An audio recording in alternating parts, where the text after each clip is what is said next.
বন্ধুরা, আমি মারুফার। আজকে আমি 2015-তে রিলিজ পাওয়া লুক হু ইজ ব্যাক নামের একটা থ্রিলার সিনেমা এক্সপ্লেন করতে যাচ্ছি। সিনেমাটার IMDb রেটিং 8/10 এন্ড রটেন টমেটোসে এটা 81% ফ্রেশ। তো আর দেরি না করে চলুন এক্সপ্লেনেশন শুরু করি। সিনেমা শুরু হয় জার্মানির সিন দেখিয়ে। যখন ওয়ার্ল্ড ওয়ার 2 চলছিল তখন অ্যাডলফ হিটলার আর এক জেনারেলের সাথে তার সৈন্যদলের ব্যাপারে ডিসকাশন করছিল। পরের দিন সকালে যখন তার চোখ খুলে তখন সে দেখতে পায় যে যেখানে তার ওয়ার বাংকার ছিল সেখানে সেটা নেই, বরং তার বদলে অনেক গাছগাছালিতে ভরা একটা জঙ্গল এসে শুয়ে আছে। আকাশেও কোনো প্লেন সে দেখে না, কিন্তু এখন তো আকাশে ফাইটার প্লেন থাকার কথা।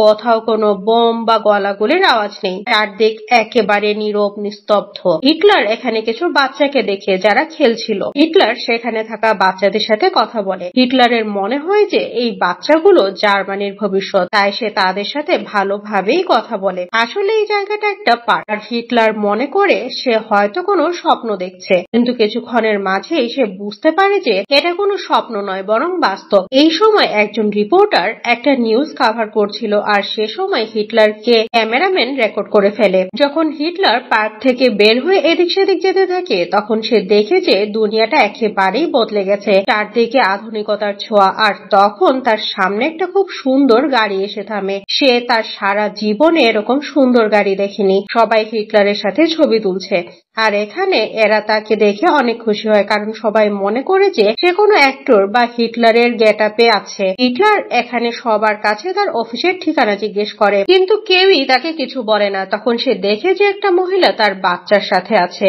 যখনই সেই মহিলাটার কাছে হিটলার যায় তখন সেই মহিলাটা অনেক ভয় পেয়ে যায়। মহিলাটা হিটলারের চোখে পিপার স্প্রে করে দেয়, তার ফলে তার চোখ অনেক জ্বালা করতে শুরু করে। এরপরে সে পাশের একটা শপে যায় যেখানে সে একটা নিউজ পেপার নেয়। যখন সে নিউজ পেপারের ডেট দেখে তখন সে একেবারে অবাক হয়ে যায়, কারণ এখন 2014 সাল চলছে, কিন্তু হিটলার ওয়ার্ল্ড ওয়ার 2 এর সময় থেকে এখানে কিভাবে এলো সে ব্যাপারে কোনো কিছুই জানে না। এই ডেট দেখার পরে তার মাথা ঘোরা শুরু করে আর সে সেখানে অজ্ঞান হয়ে পড়ে যায়। কিছুক্ষণ পর হিটলারের যখন জ্ঞান ফিরে আসে তখন সে সেই দোকানেই ছিল যেখানে নিউজ পেপার দেখে সে অজ্ঞান হয়ে গিয়েছিল। হিটলার সেই দোকানদারকে জিজ্ঞেস করে এটা কত সাল। তখন সেই দোকানদার বলে এটা 2014 সাল। হিটলার মনে মনে চিন্তা করে এটা কি কোনো দুশমনের চাল? দুশমন আমাকে কিডন্যাপ করে কোনো একটা ডিলিউশন তৈরি করছে না তো?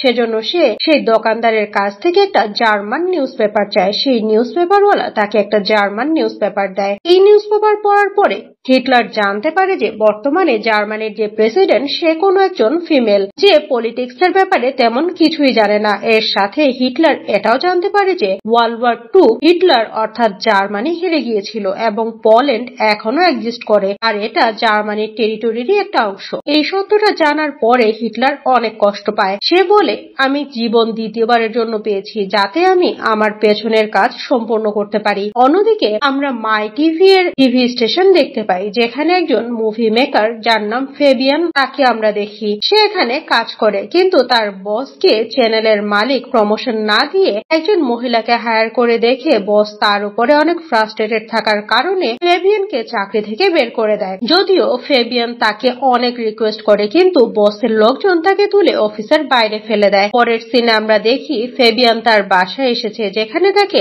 আমরা অনেক দুঃখী দেখি। আসলে সে লাস্ট শুট যে জায়গায় করেছিল সেখানে হিটলারের জ্ঞান ফিরেছিল, আর তার ভিডিওতে হিটলারও ক্যাপচার হয়েছিল। আর যখন ফেবিয়ান সেই ফুটেজটা দেখছিল তখন সেখানে তার মা চলে আসে। তখন তিনি বলেন ফেবিয়ান দেখো তোমার পেছনে কে। যখন সে খুব মনোযোগ দিয়ে দেখে তখন সে দেখে যে সেখানে হিটলারের মতো দেখতে একজন মানুষ ছিল। আর তখন ফেবিয়ানের মাথায় একটা প্ল্যান আসে, সে হিটলারের মতো দেখতে এই মানুষটাকে সাথে নিয়ে পুরা জার্মানি ট্যুর করবে এবং একটা ডকুমেন্টারি বানাবে। কিন্তু ফেবিয়ান জানে না যে এটা কোনো নকল হিটলার নয়, বরং আসল হিটলার। অপরদিকে নিউজ পেপারের দোকানদার হিটলারকে বলে তোমার ইউনিফর্মটা নোংরা হয়ে গেছে, তোমার লন্ড্রিতে যাওয়া দরকার। হিটলার তার ইউনিফর্ম ঠিক করার জন্য লন্ড্রিতে যায়, আর এর বদলে সে সেম ইউনিফর্ম চায়, কিন্তু তার কাছে এমন তেমন কোনো ইউনিফর্ম ছিল না। এজন্য হিটলারকে এখন মডার্ন কাপড় পরতে হয়। এইরকম কাপড় সে জীবনে প্রথমবার পরছে। হিটলার যখন ফিরে আসে তখন সে দেখে যে নিউজ পেপারের দোকানে ফেবিয়ান আছে। ফেবিয়ান হিটলারকে বলে,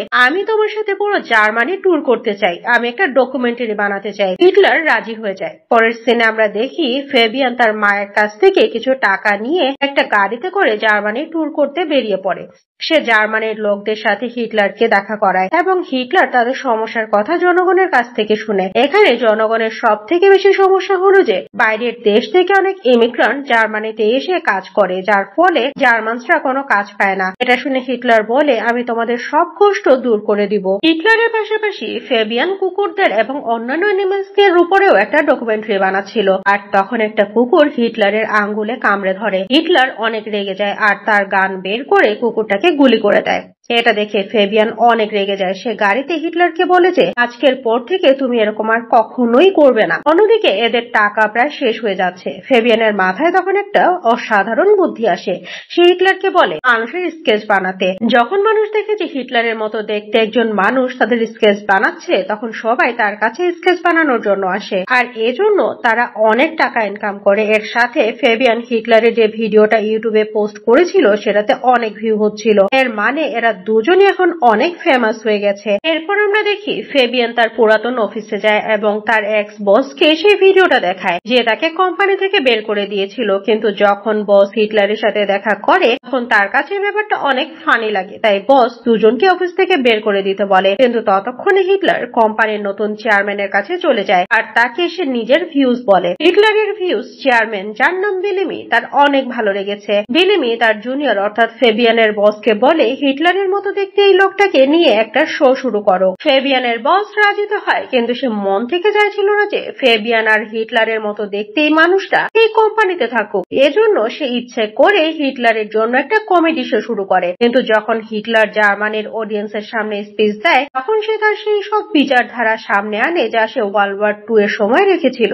যেখানে সে জার্মানির জনগণের ভালোর জন্য বলে। আর এই শোটা দেখতে দেখতে অনেক বেশি পপুলার এবং হিট হয়ে যায়। ফেবিয়ানের বস এটা দেখে অনেক রেগে যায়। তাই সে এই দুজনকে চ্যানেল থেকে বের করার জন্য অনেক অ্যাগ্রেসিভ হয়ে ওঠে। এখন সে সেই ভিডিওটা খুঁজে পায় যেখানে হিটলার একটা কুকুরকে মেরে ফেলেছিল আর সে এই ভিডিওটা লাইভ শোতে চালিয়ে দেয়, যেটা দেখে সব অডিয়েন্স হতবাক হয়ে যায়। এই ক্লিপটা সবার সামনে আসার পরে হিটলারকে আর কোম্পানির নতুন চেয়ারম্যান বিলিমিকে চ্যানেল থেকে বের করে দেওয়া হয়। কিন্তু এরপরে হিটলার একটা বই লিখে যেটার নাম লুক হু ইজ ব্যাক। সবার এই বইটা অনেক ভালো লাগে, তাই এর অনেক কপি বিক্রি হয়ে যায় আর এটা দেখতে দেখতে বেস্ট সেলিং বই হয়ে যায়। এখন আমাদের সেই চ্যানেলকে দেখানো হয় যেখানে হিটলারের শো বন্ধ হওয়ার পরে এই চ্যানেলের টিআরপি কন্টিনিউয়াসলি কমে যাচ্ছে।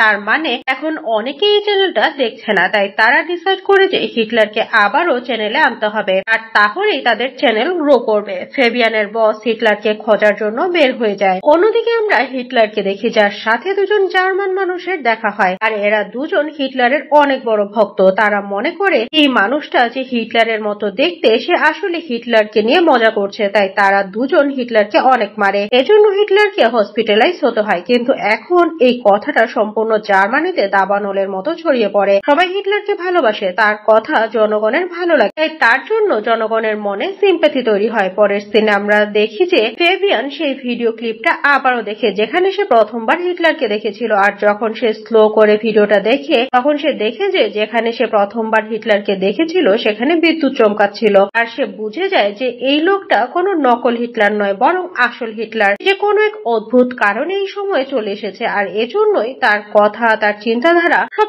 আসল হিটলারের মতো। এখন ফেবিয়ান সেই জায়গায় যায় যেখানে হিটলার প্রথমবার এসেছিল, যেখানে সে দেখে যে সেই জায়গায় ঘাস আর পাতা পুড়ে গেছে। আর এখানে ফেবিয়ানের সন্দেহ সম্পূর্ণ বাস্তবে রূপ নেয়। তাই সে ছুটে হসপিটালে যায় যেখানে বিলিমি ছিল, কিন্তু হিটলার কোথাও চলে গেছে। সে বিলিমিকে জিজ্ঞেস করে হিটলার কোথায়। তখন বিলিমি জানায় যে হিটলার আবারও স্টুডিওতে গিয়েছে, কারণ তার আজকে রেকর্ড আছে। ফেবিয়ান বিলিমিকে বলে এটা কোনো নকল হিটলার নয়, বরং আসল হিটলার। বিলিমি ফেবিয়ানের কথা কোনো কিছুই বুঝতে পারে না, তাই সে হসপিটালের গার্ডদের ফেবিয়ানকে ধরতে বলে। কিন্তু সে গার্ডদের ধাক্কা দিয়ে পালিয়ে স্টুডিওতে আসে যেখানে হিটলার তার শো এর প্রস্তুতি নিচ্ছিল। ফেবিয়ান জানে যে এটা আসল হিটলার আর তার জন্যই সম্পূর্ণ জার্মানিকে অনেক ঝামেলায় পড়তে হয়েছিল। তাই সে হিটলারের গান কেড়ে নিয়ে তার দিকে তাক করে বলে তোমাকে আমার সাথে উপরে যেতে হবে। এর পরের সিনে আমরা দেখি যে এরা দুজন ছাদে এসেছে, যেখানে ফেবিয়ান বলে, তুমি একটা মনস্টার, তোমার কারণে সম্পূর্ণ জার্মানিকে জ্বলতে হয়েছিল। তখন হিটলার বলে, তুমি ভুল,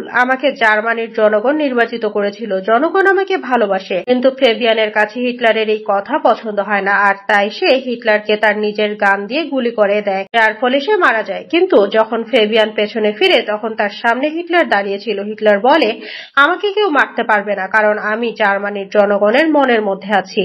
তখন আমাদের দেখানো হয় যে এই সিনটা চলছে সেটা আসলে একটা সিনেমার শুটিং, আর এই যে লোকটা ফেবিয়ান সে যে হিটলারের সামনে দাঁড়িয়ে আছে সে আসলে ফেবিয়ান নয়, বরং সে ফেবিয়ানের সিলিকন মাস্ক পরা একজন বডি ডাবল। এখন আমাদের আসল ফেবিয়ানকে দেখানো হয় যে একটা মেন্টাল অ্যাসাইলামে আছে। আসলে যখন সে জানতে পেরেছিল যে হিটলার আসলে আসল হিটলার আর সে বিলিমির কাছে গিয়েছিল, তখন বিলিমি এবং বাকি সবাই মনে করে যে ফেবিয়ান পাগল হয়ে গেছে, তাই তাকে ধরে এখন মেন্টাল অ্যাসাইলামে রাখা হয়েছে। আর এই ঘটনার উপর ভিত্তি করেই এই কাল্পনিক সিনেমাটা বানানো হচ্ছে। কিন্তু সত্যি তো এটাই যে হিটলার আসলেই আসল। হিটলারের সাথে এখন বিলিমিও রয়েছে। হিটলার এখন সম্পূর্ণ জার্মানিতে ফেমাস হয়ে গেছে এবং আবারও পলিটিক্সের অংশ হয়ে যায়। জার্মানির ন্যাশনালিস্টরা হিটলারকে বলে জার্মানি আবারও পাওয়ারে আসার জন্য রেডি আছে। আর এরপর হিটলার এবং বিলিমিকে দেখানো হয় তারা একটা ওপেন মার্সিডিজে করে যাচ্ছে।